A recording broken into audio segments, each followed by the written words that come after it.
साक्री विधानसभा मतदारसंघाच्या महायुतीच्या उमेदवार मंजुळा गावित यांच्या प्रचारार्थ संसद रत्न खासदार श्रीकांत शिंदेंची सभा साक्री शहरात गाजली। मंजुळाताईंना मागील 2.5 वर्षात वर्षा बंगल्यावर यायला परवानगी लागत होती, पण आता हक्काचा भाऊ असल्याने ताईंना कुणाची परवानगी लागत नाही व ताई हक्काने साक्री तालुक्याच्या विकास कामांबाबत मुख्यमंत्री साहेबांशी बोलत असतात। त्यांना विकास कामासाठी भरघोस निधी देखील देण्यात येतो, यापुढे देखील देण्यात येईल।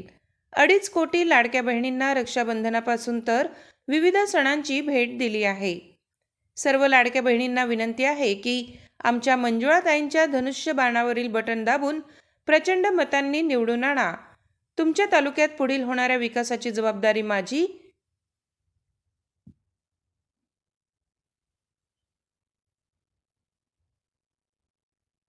व तुमच्या मुख्यमंत्री साहेबांची असणार आहे। 2.5 वर्षात ताईंनी साक्री तालुक्याला भरघोस निधीतून विकास कामांना गती दिली। यापुढे पुढील 5 वर्षात फक्त विकास आणि विकासच दिसेल असे आश्वासन खासदार श्रीकांत शिंदे यांनी साक्रीच्या सभेत दिले। इतकेच नव्हे तर महायुतीच्या पदाधिकाऱ्यांनी आपापले मत व्यक्त केले। तालुका प्रमुख पंकज मराठे यांनी साक्री शहरातील एकूण 17 प्रभागात लाखो व कोटी रुपयांची कामे देऊन प्रत्येक प्रभागात किंचित कामे बाकी राहिल्याचे सांगितले। ताईंनी दिलेल्या कामांच्या रकमेबाबतची माहिती खोटी असेल तर मी माझ्या पदाचा राजीनामा देईल असे परखड मत पंकज मराठे यांनी भरसभेत मांडले।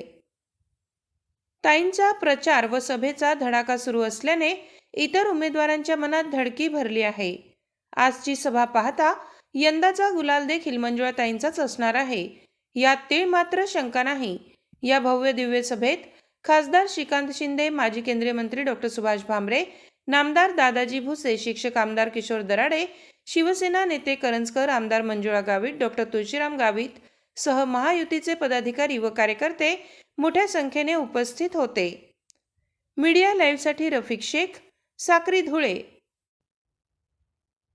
साक्री विधानसभा फिरत असताना लोकांमध्ये एक उत्साह आहे, एक विश्वास आहे आपल्या सरकारला घेऊन, माननीय मुख्यमंत्री एकनाथजी शिंदे साहेबांना घेऊन, की हा माणूस जो आहे दिवसाचे 18-18, 20-20 तास आमच्यासाठी काम करतो, आमच्यासाठी निर्णय घेतो।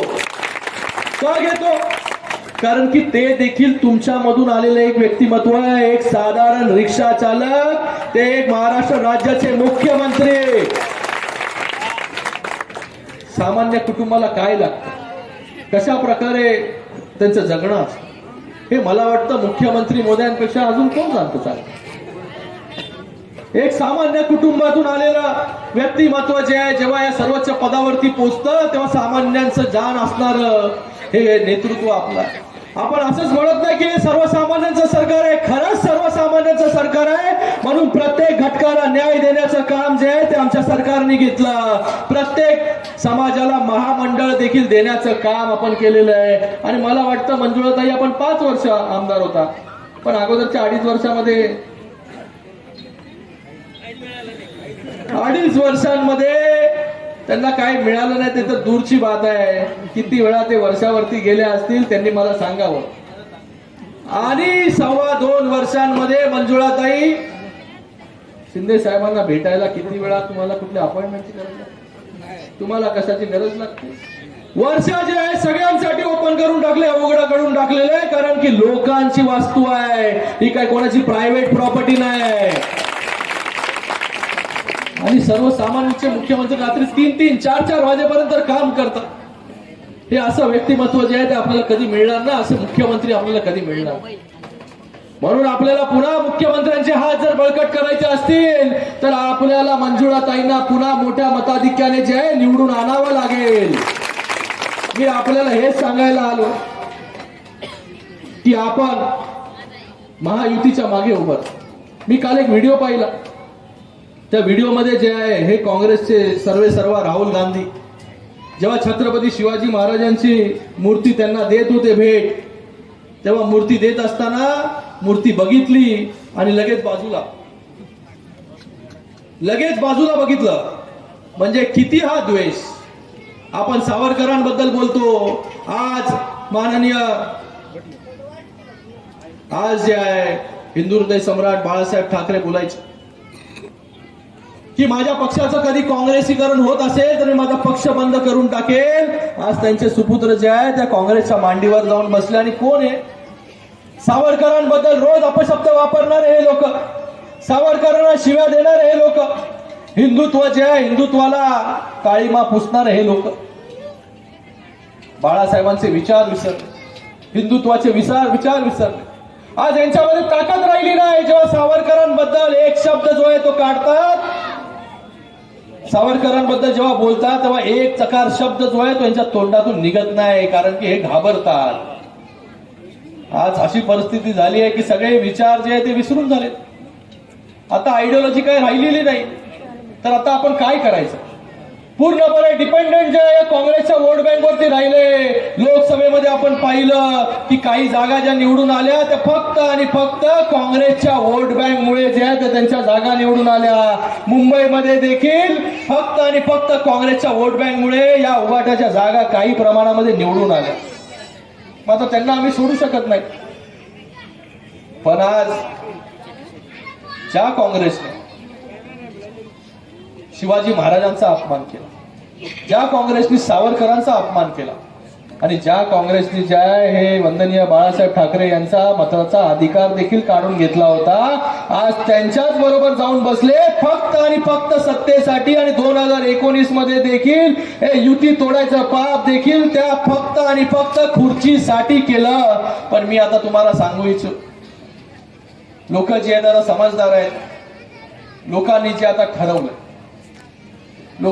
ठरवलंय की आता कुठल्याच भूलतापांना जे आहे ते बळी पडायचं नाही. तसं लोकसभेमध्ये संविधान खतरे में आरक्षण काढलं जाईल. याच्यामुळे लोकांनी काही प्रमाणामध्ये जे आहे हे मतदान केलं. पण आता या 2.25 वर्षांमध्ये सरकारच्या माध्यमाने जी कामं झालेली आहेत ती कामं लोकांना दिसू लागलेली आहेत. लाडकी बहीण योजना ही 2.5 कोटी महिलांपर्यंत गेली. 2.5 कोटी. मला वाटतं आपली एक बहीण जी आहे ती आता निवडणुकीसाठी उभी आहे. मला या मतदारसंघातील सगळ्या लाडक्या बहिणींना आवाहन करायचं आहे की आपण जर ठरवलं एकत्र मतदान करण्याचं तर मला वाटतं मंजुळाताई गावित जे आहे या मोठ्या मताधिक्याने जे आहे या मतदारसंघातून निवडून येतील. कारण की त्यांनी देखील खूप प्रयत्न केले की प्रत्येक लाडकी बहीण योजना जी आहे ही तळागाळापर्यंत गेली पाहिजे, प्रत्येक भगिनींपर्यंत गेली पाहिजे. इथे किती आहेत लाडक्या बहिणी? हात वर करा, हात वर करा. सर्वच्या सर्व जे आहेत लाडक्या बहिणी आहेत. कारण की या महाराष्ट्रामध्ये एकही घर असं शिल्लक राहिलं नाही की तिच्या लाडक्या बहिणीचे बेनिफिशरी जे आहे लाभार्थी जे तयार झाले नाही. आणि मी आज सगळीकडे जातोय महाराष्ट्रामध्ये, लाडक्या बहिणींना विचारतोय काय करणार. लाडक्या बहिणीबद्दल आम्ही ठरवलंय, बरोबर कार्यक्रम करायचा आम्ही ठरवलंय. तर मला सगळ्यांना एवढंच सांगायचंय की आपण सगळ्यांनी पुढचे 5-6 दिवस जे आहे, कार्यकर्ते आहेत, तिथे पदाधिकारी आहेत, सगळ्यांनी दिवस रात्र एक केला पाहिजे. मंजुळाताई गावित या कशा निवडून येतील, त्यांनी जे केलेलं काम आहे 2.25 वर्षांमध्ये एवढी सगळी कामं करू शकतात. तर आपण विचार करा पुढच्या 5 वर्षांमध्ये या साक्री विधानसभेचा चेहरा मोहरा बदलण्याची ताकद जी आहे ही आमच्या सरकारमध्ये मंजुळाताई गावित मध्ये आहे. म्हणून मंजुळाताईंना आपण मोठ्या मताधिक्याने निवडून आला एवढं सांगायला जे मी ते आलोय. पुन्हा एवढ्या मोठ्या संख्येमध्ये आपण उपस्थित राहिलात त्याबद्दल आपले खूप खूप धन्यवाद. मंजुळाताई आपले खूप खूप शुभेच्छा. जय हिंद, जय महाराष्ट्र. आणि मंजुळाताईंचं चिन्ह जे आहे हे चिन्ह आहे धनुष्यबाण. धनुष्यबाणासमोरील बटन दाबून मंजुळाताईंना मोठ्या मताधिक्याने जे आपण निवडून आला. धन्यवाद. जय हिंद, जय महाराष्ट्र.